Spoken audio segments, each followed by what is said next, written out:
തേനീച്ചയുടെ കുത്തേറ്റ് യുവാവ് മരിച്ച ദാരുണ സംഭവം ഒരുപക്ഷെ നിങ്ങളിൽ പലരും കേട്ടിട്ടുണ്ടാവും. ദേഹമാസകലം തേനീച്ചയുടെ കുത്തേറ്റാണ് ഈ യുവാവ് മരണപ്പെട്ടത്. എന്നാൽ ചില സന്ദർഭങ്ങളിലൊക്കെ ഒരു ചെറിയ തേനീച്ചയുടെ കുത്തോ അല്ലെങ്കിൽ ഉറുമ്പിൻ്റെ കടിയോ ഒക്കെ കൊണ്ട് ആളുകൾ മരിക്കുന്നതായി നമ്മൾ കേട്ടിട്ടുണ്ട്. എന്താണ് ഇതിന് കാരണം? നമ്മുടെ ശരീരത്തിൻ്റെ തന്നെ പ്രതിരോധശേഷി ഉണ്ടാക്കുന്ന ഒരുതരം അലർജിക് റിയാക്ഷനാണ് ഇതിന് കാരണം. അനാഫിലാക്സിസ് എന്നാണ് ഇതിന് പറയുന്ന പേര്. പ്രാണികളുടെ കടി മാത്രമല്ല, നിരുപദ്രവകരമെന്ന് നമ്മൾ കരുതുന്ന ചില ഭക്ഷണങ്ങളും ഈ അനാഫിലാക്സിസ് ഷോക്ക് ഉണ്ടാക്കാൻ കഴിവുള്ളവയാണ്. പാൽ, മുട്ട, സോയ്, ചില സീ ഫുഡുകൾ, കപ്പലണ്ടി ഒക്കെ അനാഫിലാക്സിസ് ഷോക്ക് ചില ആളുകളിൽ ഉണ്ടാക്കാൻ കഴിവുള്ളവയാണ്. എപ്പിനെഫ്രിൻ ഇഞ്ചക്ഷനാണ് ഇതിൻ്റെ പ്രതിവിധി എന്ന് പറയുന്നത്.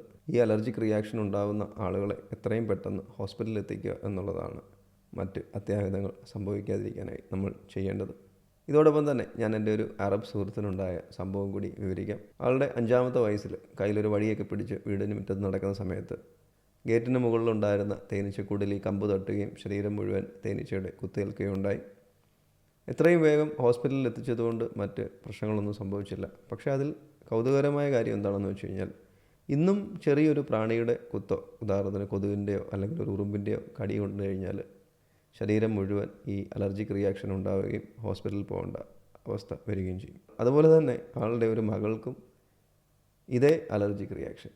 ഇതിൽ എൻ്റെ സംശയം എന്താണെന്ന് വെച്ച് കഴിഞ്ഞാൽ, ഈ ആൾക്ക് ചെറുപ്പത്തിലുണ്ടായ, അതായത് 5 വയസ്സിലുണ്ടായ ആ തേനീച്ചയുടെ അറ്റാക്കിൽ നിന്നാണോ മകൾക്കും ഈ ഒരു പ്രത്യേകത പകർന്നു കിട്ടിയത്, അതോ അത് ഹെറിഡിറ്ററി ആയിട്ട് ആ ഫാമിലിയിൽ റൺ ചെയ്യുന്ന ഒരു പ്രത്യേകതയാണോ എന്നാണ്. What's your thoughts?